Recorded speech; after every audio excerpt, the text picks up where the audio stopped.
நெசவாளர்களை காப்பாற்ற வேண்டியது அரசினுடைய கடமை. அதிலிருந்து அவர்கள் தவறி இருக்கிறார்கள். அதிமுக பொதுக்குழு கூட்டத்துல முதல்வர் எடப்பாடி பழனிசாமி அவருடைய தலைமையில தான் இருக்கும். தேசிய ஜனநாயக கூட்டணி அவருடைய தலைமையில் இயங்கும் அவங்க சொல்லியிருக்கிறாங்க. நல்ல கூட்டணி அமையும் சொல்லியிருக்காங்க. அது ரொம்ப சந்தோஷமான விஷயம் தானே. இன்னைக்கு செங்கோட்டையன் ஈரோட்ல எனக்கு எங்க நயனா நாயகராக நாங்க டெபாசிட் காலி பண்ணிட்டோம்னு நீங்க செங்கோட்டையன் பேட்டி கொடுத்துருவாங்க. அதை பத்தி நீங்க எங்க நின்னாலும் எங்க நின்னாலும் நயனா நாகேந்திரன் டெபாசிட் எடுக்க செய்ய செங்கோட்டையன் முக்கிய இதுவா இருப்பாரு அப்படின்னு சொல்லியிருக்காரு. அதை பத்தி அண்ணன் செங்கோட்டையன் அவர்கள் எனக்கு மிக மிக வேண்டியவர்.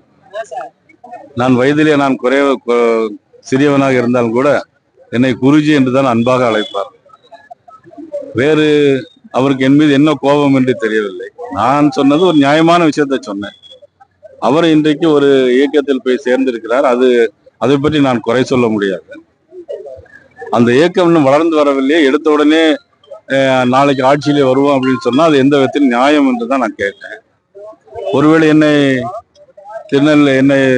டெபாசிட் இழக்க செய்வதற்கு அவர் திருநெல்வேலியே அவர் போட்டியிட போகிறாரா என்பது எனக்கு தெரியவில்லை. இது பண்ணிருக்கு பாஜக சார்பில் எப்ப அது மேல அறிவிக்கிறதுக்கு வாய்ப்பு இருக்கு?